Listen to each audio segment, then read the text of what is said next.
बिस्मिल्लाहिर्रहमानिर्रहीम। मैं हूं जवेद इकबाल हजरा और आप देख रहे हैं न्यूज़ लाइन डिजिटल। नादरीन, आज हम बात करेंगे हालिया जो वाक़या पेश आया इस्लामाबाद में। एक नौजवान जो तालिब इल्म था, पुलिस ने बड़ी बेदर्दी से उस पर गोलियां बरसाईं। 22 बुलेट्स उसकी गाड़ी को लगे, जिसमें से मुतअद्दिद गोलियां कोई उसके सर पे लगी, कोई उसके सीने पे लगी, कोई उसके बाजू पे लगी। तकरीबन 11 से 12 गोलियां जो है ना उसके जिस्म में पेवस्त हुई। एक गोली उसके पाँव पे भी लगी। इंतहाई अफसोसनाक वाक़या जो पेश आया वफाकी दारुल हुकूमत में। नाके पे गाड़ी ना रोकने की वजह से उस पर ये गोलियां बरसाई गई। ये किस कदर पुलिस की ये गफलत और ये बदमाशी है कि एक आम आदमी, एक शरीफ आदमी वो सड़क पे निकल भी नहीं सकता। ये कोई इतना बड़ा जुर्म नहीं है कि ये उसने गाड़ी नहीं रोकी और गोलियां चला दी गई। ये कहाँ का असूल है, ये कहाँ का कानून है कि एक बंदा नाके पे नहीं रुकता और उस पर गोलियां चला दी जाएं। इसी तरह अगर कोई ताकतवर इशारे पे खड़े किसी सिपाही को, पुलिस ऑफिसर को, किसी ट्रैफिक वाले को अपनी गाड़ी के नीचे रौंद देता है तो वो बाइज़्ज़त बरी हो जाता है। यहाँ पे कानून कहाँ चला जाता है?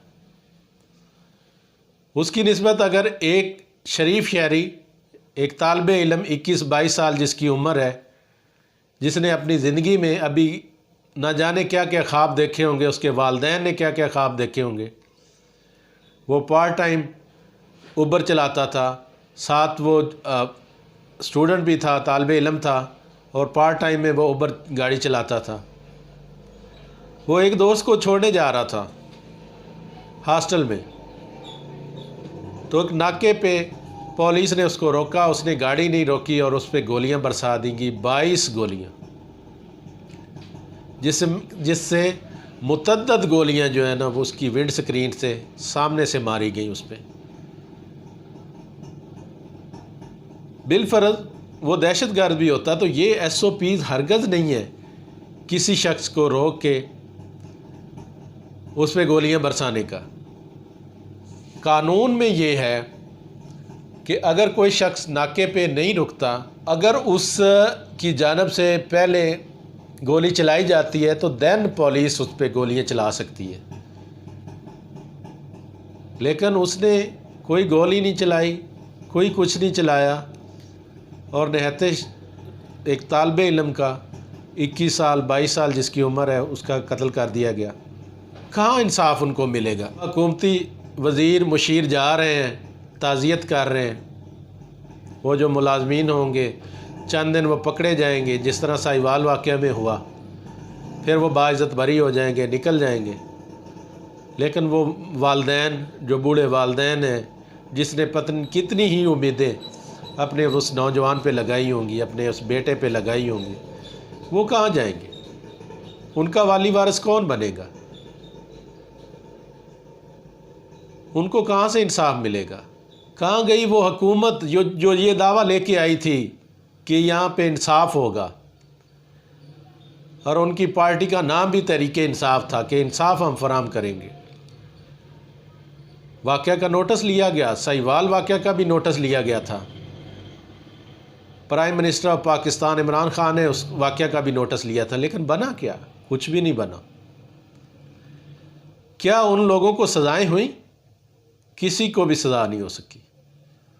इसी तरह इस वाक़या में वज़ीर मुशीर जा रहे हैं, उनके घरों में जाकर ताज़ियत कर रहे हैं, लेकिन क्या बनेगा? एक दो दफ़ा जो चला गया उसका क्या बनना? इसी तरह रिसेंटली एक वाक़या पेश आया लाहौर में की नाइट थी, बहन भाई सड़क पे जा रहे थे तो पुलिस ने रोका और पुलिस ने उनके उठक बैठक लगवाई, बच्ची से और बच्चे दोनों से। लेकिन उसके बदले में क्या हुआ? CPO को वहाँ से ट्रांसफ़र कर दिया गया, जो SHO था उसको मुअत्तल कर दिया गया। किसी पुलिस अफसर को मुअत्तल किया जाता है तो उसकी तो सैलरी चलती रहती है, उसको काम भी नहीं करना पड़ता, सैलरी डिडक्ट नहीं होती, सैलरी सेम उसकी मिलती रहती है उसको। जो करप्शन का पैसा लेता है सिर्फ उसको वो नहीं मिलता। वज़ीर आज़म इमरान खान, अगर आपने ये मदीने की रियासत बनानी है तो यहाँ पे फिर कानून की बालादस्ती भी होनी चाहिए। जो जुर्म कर रहा है उसको सज़ा होनी चाहिए, ना कि उसको ट्रांसफ़र कर दिया जाए, उसको मुअत्तल कर दिया जाए।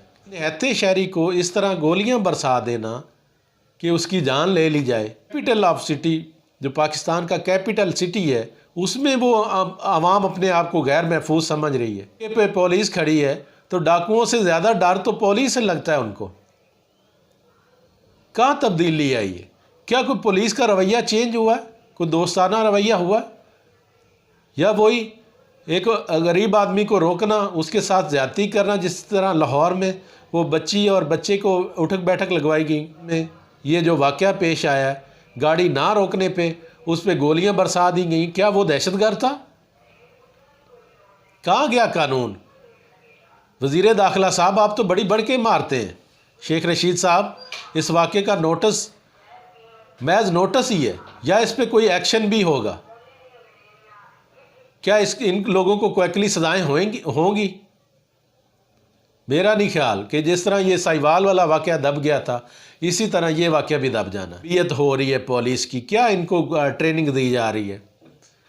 क्या यही ट्रेनिंग है कि एक बंदा नाके पे नहीं रुकता तो उस पर गोलियां बरसा दी? क्या और SOPs नहीं है उसको रोकने के लिए? ये तो कानून इस चीज़ की इजाज़त भी नहीं देता कि एक गाड़ी वाला नाके पे नहीं रुका है तो उस पर आप गोलियाँ चला दें। उसको रोकने का तरीका कार है, सबसे पहले उसका टायर बरस्ट किया जाता है अगर वो दहशतगर्द भी है। फिर और बहुत से SOP जो इनको ट्रेनिंग दी जाती है, लाखों रुपए करोड़ों रुपए इन पे खर्च किए जाते हैं पुलिस वालों को ट्रेन करने के लिए। लाखों रुपए इनकी सैलरी हैं, लेकिन आए दिन ऐसे ऐसे वाक़यात पेश हो जाते हैं। ये जो चंद काली भेड़ें हैं पुलिस में, ये सारे पुलिस वाले ऐसे नहीं हैं। कश्मीर के मोहम्मद खां भी हैं जो एक बड़ी मिसाल बने, पाकिस्तान में पुलिस का सर फ़ख्र से उन्होंने बुलंद किया। और ऐसी काली भेड़ें भी मौजूद हैं जो निहत्ते शहरियों की जानें ले ली हैं, जिनको देख के लोग अपने आप को गैर महफूज समझते हैं। घर से निकलते हैं तो वो कहते हैं अल्लाह करे हमें डाकू मिल जाए, पुलिस वाला ना मिले हमें। का मोराल जो लोग ये डाउन कर रहे हैं, उनके खिलाफ कार्रवाई होनी चाहिए, ना कि ये मुअत्तल कर दिया जाए, एक थाने से दूसरे थाने ट्रांसफ़र कर दिया जाए, एक बीट से उठा के दूसरी बीट में लगा दिया जाए। ये सज़ा कहाँ की सज़ा है? अगर एक बंदा मुअत्तल हो रहा है, पुलिस वाला मुअत्तल हो रहा है या किसी भी महकमे का बंदा मुअत्तल हो, तो उसको सेम सैलरी मिलती रहती है, उसकी सैलरी नहीं रुकती। वही पुराने चेहरे जो आज से हम 10 साल पहले SHO देख रहे थे, वही SHO घूम फिर के किसी न किसी थाने में लगा होता है। आज यहाँ से उठाया दूसरे थाने में ले गए, दूसरे से उठाया तीसरे में ले गए, वही चेहरे।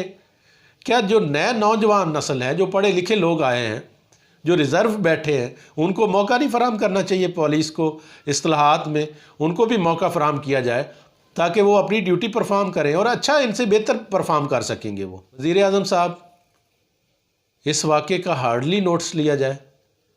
वज़ीर दाखिला साहब, ये महज बातों की हद तक ना हो। आप बातें तो बहुत करते हैं। को मेरा ख्याल ये वजारत भी इसीलिए दी गई है कि आप मीडिया भी खोद दें, वज़ीर दाखिला भी खोद दें, सब कुछ खोद दें, लेकिन इस पे यकीनी तौर पे एक्शन लें और जो इस वाक़े में मुलव्वस लोग हैं उनको करार वाक़ई ही सज़ा दी जाए। और जो आए दिन ऐसे वाक़यात पेश होते हैं पुलिस की गुंडागर्दी के, कि कहीं वो उठक बैठक लगवा रहे हैं बच्चों को, तो बच्चियों का जहेज़ घरों में पड़ा है तो वो घरों में रेड करते हैं और सामान जहेज़ तोड़ देते हैं बच्चियों का। मुतअद्दिद ऐसे वाक़यात पेश हुए हैं। क्या कभी उन लोगों को सज़ाएँ हुई? वही अगर कोई मीडिया पे बात आ जाए तो उनको मुअत्तल कर दिया जाए, या एक थाने से SHO उठाया और दूसरे में लगा दिया, ये उसकी सज़ा है। ये कहाँ की सज़ा है? उनको जेलों में बंद किया जाए, उन पर FIR दर्ज होनी चाहिए ताकि हकीकी तौर पे जो अवाम है उनको इंसाफ मिल सके। मिनिस्टर ऑफ पाकिस्तान, वज़ीर दाखिला साहब, आपसे हमारी इल्तमास है कि इस वाक़े का नोटिस लें और जो उस्मान सत्ती है उसके घर वालों को जल्द से जल्द इंसाफ फराहम करें। इंशाअल्लाह नेक्स्ट किसी और प्रोग्राम के साथ आपकी खिदमत में हाज़िर होंगे। तब तक मुझे दें इजाज़त। अल्लाह हाफ़िज़।